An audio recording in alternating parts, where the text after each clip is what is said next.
네, 반갑습니다. 오늘은 우리 하우머스의 마태복음 7장에 해당하는 부분을 우리 보려고 합니다.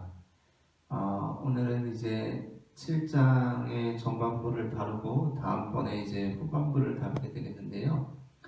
오늘은 예수님께서 비판하지 말라라는 말씀을 하시고 그 다음에 좁은 문으로 들어가라고 하시기 전까지 네가 남에게 대접을 받고자 하는 대로 너도 남에게 대접하라, 이 부분까지를 우리가 같이 보려고 합니다. 책에서는 166페이지 절반부 윌리엄스 이렇게 인용되어 있는 부분, 거기까지 우리가 보려고 합니다. 이 부분을 보게 되면 하우머스가 이런 말을 해요. 164페이지 맨 아래에서 넷째 줄. 예수님께서는 칸트가 윤리라고 부르는 영역을 알지 못하셨다. 다른 사람들이 우리에게 행하기를 바라는 대로 다른 사람들에게 행하라고 하신 말씀은 윤리가 아니다. 예수님에 따르면 그것은 율법과 선지자의 완성이다. 칸트는 역사적인 특수성에서 윤리를 자유케 하려고 했었다. 예수님께서도 우리를 부르셔서 이스라엘의 율법과 선지자의 특수성에 신실하게 살도록 하신다. 예수님께서는 이제 우리가 황금률을 알게 되었으니 우리는 더 이상 율법과 선지자를 알 필요가 없다고 말씀하시지 않는다. 반대로 만일 우리가 다른 사람에게 어떻게 행동해야 하는지 알려고 한다면 우리는 율법과 선지자를 알아야만 한다 라는 겁니다. 자, 다른 부분도 그렇지만 오늘 본문이 굉장히 난해하고 무슨 소리인지 모르겠고 그렇게 적혀 있어요. 일단 전반부의 메시지에서 핵심적인 건 뭐냐면 비판하지 말라는 겁니다. 비판. 예수님께서 비판하지 말라고 하세요. 또 우리 교재에서는 판단이라고 합니다. 판단. 비판하지 말라, 판단하지 말라. 이 메시지. 근데 이 메시지가 가지고 있는 아이러니가 있어요. 그렇죠? 뭐냐면 비판하지 말라라는 비판은 가능할까요? 불가능할까요? 그거 자체가 아이러니라는 겁니다. 그쵸? 자, 보세요. 비판하지 말라라고 할 때, 여기에서 이미 나는 무엇을 하고 있어요? 이미 내가 비판하고 있죠. 그쵸? 판단하지 말라라고 할 때, 나는 판단하지 말라고 하면서 이미 나는 어떻게 하고 있어요? 판단하고 있다는 거죠. 이게 아이러니입니다. 자, 우리 한번 이렇게 생각해 보세요. 옆에서 어떤 친구가 계속 불평, 불만을 하는 거예요. 매사에 다 부정적입니다. 인생에 대해서 다 부정적이에요. 무슨 일이 있어도 불평, 원망, 막 부정적인 얘기만 합니다. 그러면 어떻게 되죠? 같이 있는 사람도 듣기 싫죠, 그죠? 듣기 싫어요. 부정적인 얘기, 불평, 원망 계속하고 있으면 듣기 싫어질 때가 있잖아요, 그죠? 그래서 이제 이렇게 얘기합니다. 그만 좀 하고 긍정적으로 좀 생각해 라고 얘기합니다. 긍정적으로 좀 생각할 수는 없어? 라고 얘기해요. 이 말, 너 긍정적으로 좀 생각해 라는 말은 가능한 말일까요? 불가능한 말일까요? 이 말은 논리적으로 가능한 말입니까? 불가능한 말입니까? 이건 그러니까 무슨 얘기냐면 아이러니를 담고 있는 말이죠. 그렇죠? 왜죠?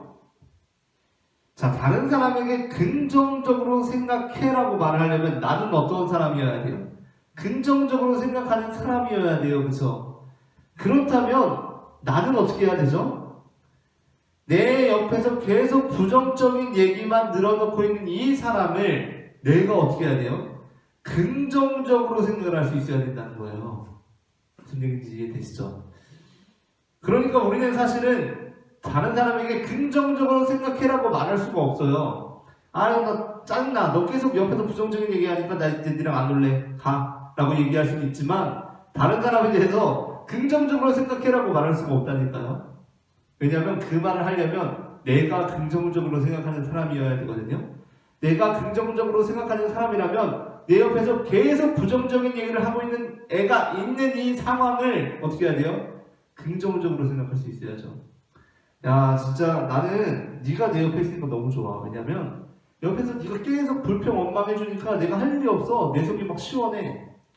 너무 좋다. 나는 이 상황이 라고 말할 수 있는 사람이어야 그 친구가 뭐지?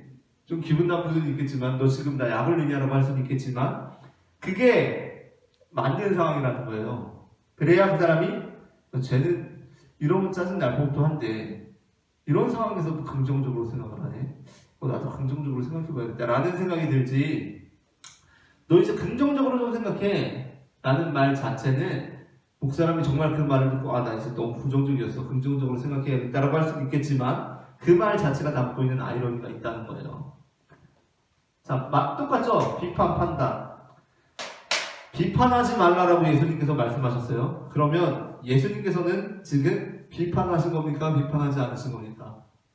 우리 교재에서 첫 부분에 말하고 있는 게 그거예요. 첫 부분에서 굉장히 난해하게 쓰여져 있는데 시작하면서 이렇습니다.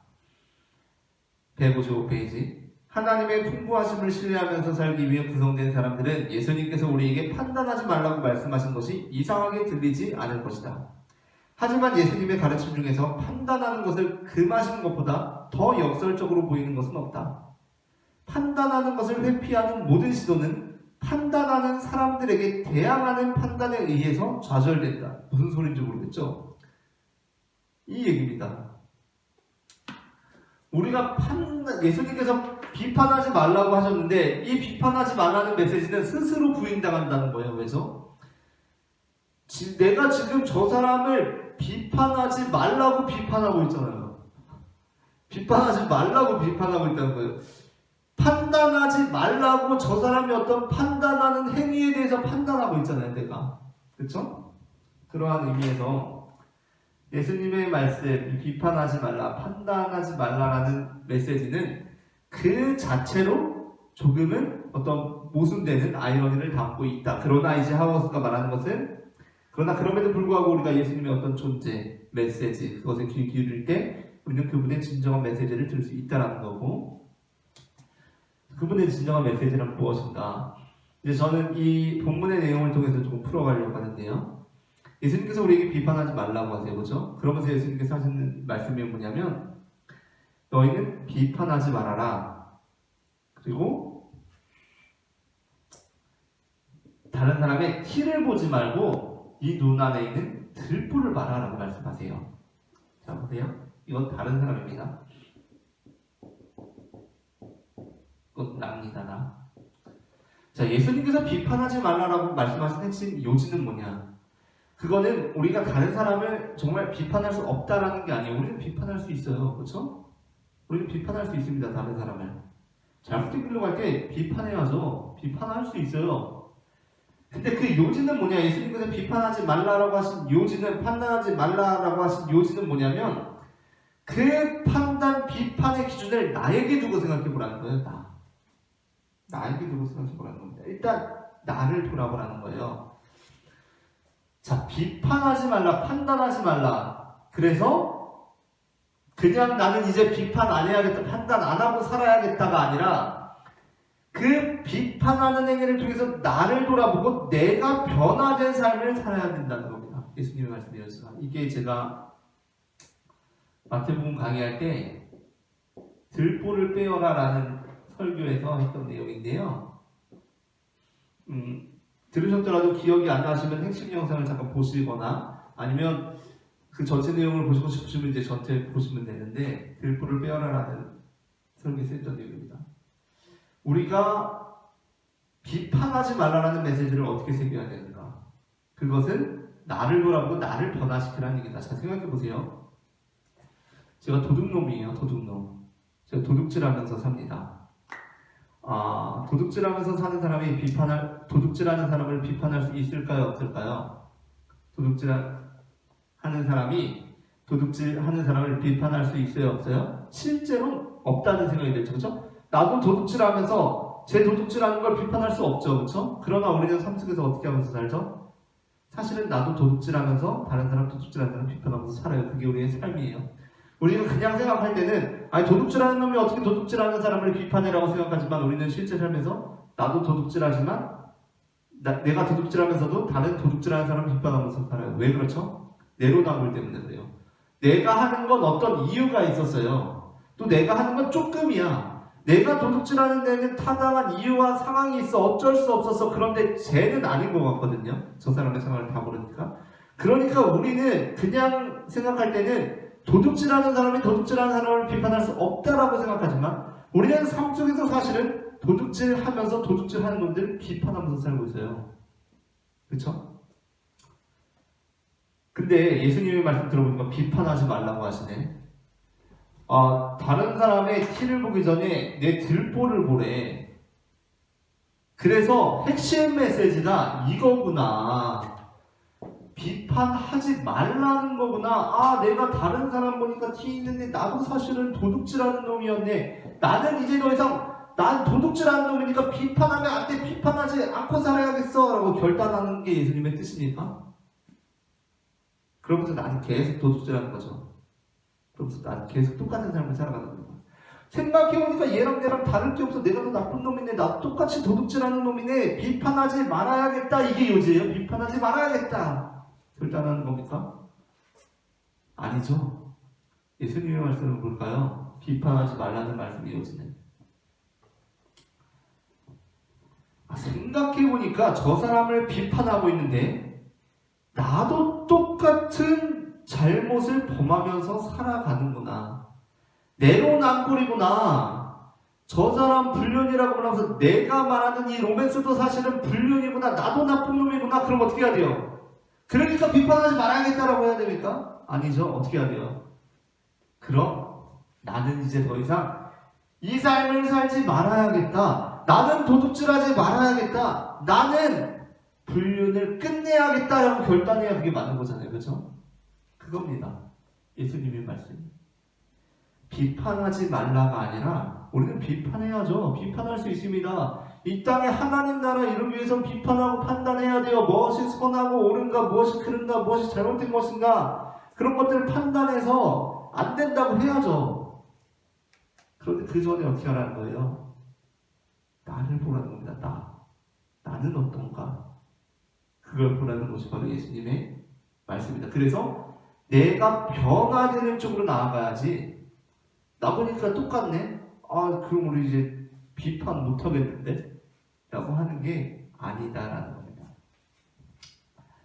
자, 이것이 바로 예수님께서 이제 비판하지 말라라는 본문에서 이제 주어졌던 것이고,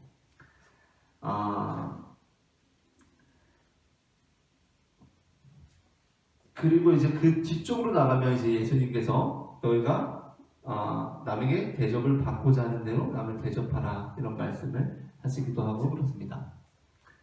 근데 이제 이 부분에서 다른 사람과 내가 대비되기도 하지만 또 하나 대비되는 부분이 있어요. 뭐냐면 티와 들보입니다. 그렇죠? 티와 들보예요. 왜 하필 티고 여기도 티가 아니었을까? 그 티가 아니었을까? 왜 다른 사람의 티를 보기 전에 네 티를 봐라 라고 했을 법한데 다른 사람 티고 왜 나는 들보일까라는 겁니다. 들보. 내 덕속에 있는 들보다. 들보는 티하고는 비교가 안 되죠. 굉장히 중추적인 겁니다. 어떻게 보면 중심적인 거고. 이 문제를 보라는 예수님의 말씀으로 우리가 해석할 수도 있어요. 이 문제를 보라. 자, 우리가 비판하고 판단하게 될 때, 우리는 주로 어딜 보기 쉽냐면 티를 보기가 쉽거든요. 티를 보기가 쉬워요. 굉장히 미시적인 것만 본다고요. 굉장히 미시적인 거. 어떤 사람이 물건 훔쳤네? 쟤 훔쳤네. 잘못했네. 죄 지었네. 라고 생각한다고요. 티를 본다고요. 근데 예수님께서는 왜 들보를 보라고 하셨을까요? 들보. 예수님께서는 왜 들보를 보라고 하셨을까? 이것이 이제 산상수훈에서 예수님께서 행하시는 가르침의 흐름에서 보자면 예수님께서 들보를 보라고 하신 것은 작은 것을 보는 것이 아니라 큰 걸 보라는 겁니다. 큰 거. 저 사람이 물건을 훔쳤네, 빵을 훔쳤네. 왜 훔쳤지? 훔친 건 물론 죄죠. 티입니다, 티. 왜 훔쳤는지를 보니까 저 사람이 먹을 게 없는 거예요. 먹을 게 없어요. 왜 먹을 게 없어? 아니 요즘 같은 세상에 왜 먹을 게 없어? 가서 보니까 이 사람이 어린 시절부터 불우한 환경에서 자라서 찢어지게 가난한데 어떤 사회 제도적으로도 어떤 문제가 있어가지고 지원을 전혀 못 받고 있는 상태예요. 굶주려 죽게 생겼네. 보니까 특별히 잘못한 사람이거나 성품이 나쁜 사람은 아니거든요. 그 불우한 환경에서 자랐음에도 불구하고 열심히 살아가려고 했어요. 그런데 그 한계를 극복하지 못하고 너무나 배고파서 물건을 훔치는 삶을 살아가고 있네. 자기도 그걸 잘못하는 것을 알아요. 그런데도 어쩔 수 없이 그 삶을 살고 있어요. 그럴 때 우리는 무엇을 봐야 합니까? 들보를 봐야죠. 들보. 티가 문제가 아닙니다. 티가. 그 티가 문제가 아니에요. 들보를 봐야 돼요. 들보를 보고 그 들보를 빼야죠. 들보를 빼고 보니까 자, 내 눈에 들보가 있는 상황에서는 다른 사람 보니까 티가 보이네. 근데 실제 들보를 빼고 보니까 이 티가 내 이 눈에 들보가 있는 상황에서 보기 때문에 잘못 봤던 착시거나 환시였던 거예요. 이게 실상 없는 거라는 거죠. 내 눈에 이게 있다 보니까 이게 보일 수밖에 없는 거지. 이게 없어지면 이건 자동적으로 없어지는 건데 왜 우리는 이게 있는 상황에서 요거 있다고 이걸 뺄라 그러냐는 거예요. 지금 이게 있는 상황에서는 이걸 빼는 게 문제가 아니요. 아니 사실은 이걸 뺄 수도 없어. 왜 실제로 없는 거니까 이거는. 얘만 빠지면 되는데 얘만 무슨 얘기예요? 아니 그런 사람들은 좀 사회적으로 제도가 잘 돼서 지원을 해줘서 그 사람들 직장 생활하고 좀 이렇게 회복될 수 있도록 해주면 그런 문제는 당연히 없어지는 건데 이 문제를 해결하지 않고 이것만 해결하려고 하면은 이건 사실 있지도 않은 거니까 있지도 않은 거일 수도 있다. 티일 수도 있다. 물론 모든 문제들이 이렇다는 건 아닙니다. 모든 사회적인 문제, 범죄들이 이렇게 해결될 수 있다는 건 아니에요. 그러나 우리는 이러한 것들에 대해서도 볼 수 있어야 된다는 거죠. 그렇죠? 이렇게 볼 수가 있어야 된다는 겁니다.